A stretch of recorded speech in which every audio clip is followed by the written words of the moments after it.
Gold trusted gold buyers తాకట్టులో ఉన్న బంగారాన్ని విడిపించి ఈ రోజు ఉన్న మార్కెట్ ధరకే కొనబడును. మరిన్ని వివరాలకు సంప్రదించండి 7771077720.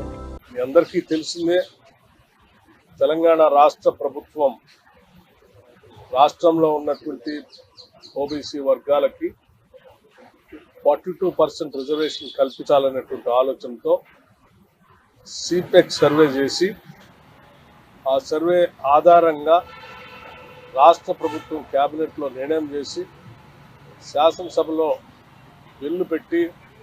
బిల్లు పాస్ చేసి 42% రిజర్వేషన్ ఇచ్చేయడం కోసం శాసనసభ అది కూడా ఏకగ్రీవంగా అన్ని రాజకీయ పార్టీలు ఆ బిల్లును శాసనసభలో ప్రవేశపెట్టినప్పుడు ఏకగ్రీవంగా అందరూ ఒప్పుకున్న విషయం కూడా మీ అందరికీ తెలిసిందే.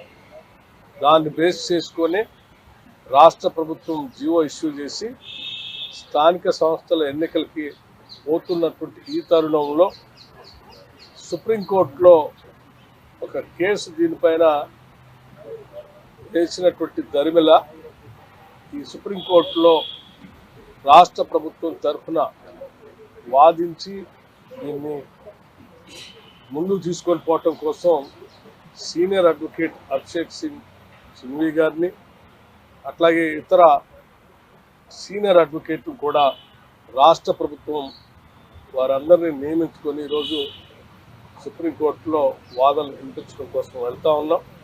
తప్పనిసరిగా మా అందరికీ నమ్మకం ఉంది. ఎందుకంటే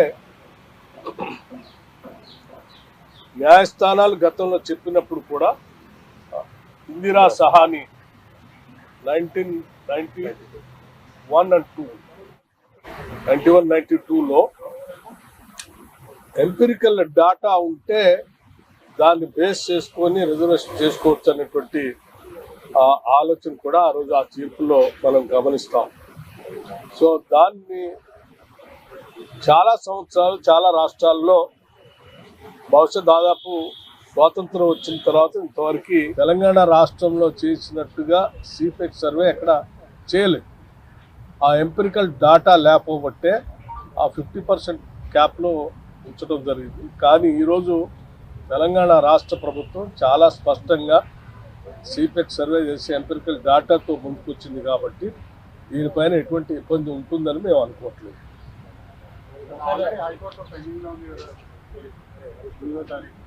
దానికి సంబంధించినటువంటి ఇది న్యాయస్థానాలకు సంబంధించిన అంశం. హైకోర్టు, సుప్రీంకోర్టు వారి డైరెక్షన్, హైకోర్టు వీరి డైరెక్షన్ ఏది ఇస్తారనేది ఆ న్యాయస్థానాలు చెప్తారు. మాకు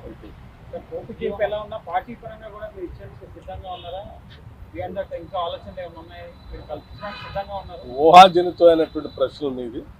మేము తప్పనిసరిగా కోర్టులు కూడా దీనికి సానుకూలంగానే ఉంటాయని మేము ఆశిస్తాం. తెలుగులో న్యూస్ కి ఫాస్టెస్ట్ యాప్ ఇప్పుడు టోటల్లీ న్యూ అవతార్లో జస్ట్ 5 సెకండ్స్ లో కంప్లీట్ న్యూస్. సోషల్ మీడియాలో ట్రెండ్స్ కి one stop solution. Live TV app voice search option తో ఇప్పుడే డౌన్లోడ్ చేయండి లేదా అప్డేట్ అయిపోండి. యాప్ లింక్ డిస్క్రిప్షన్ లో ఉంది.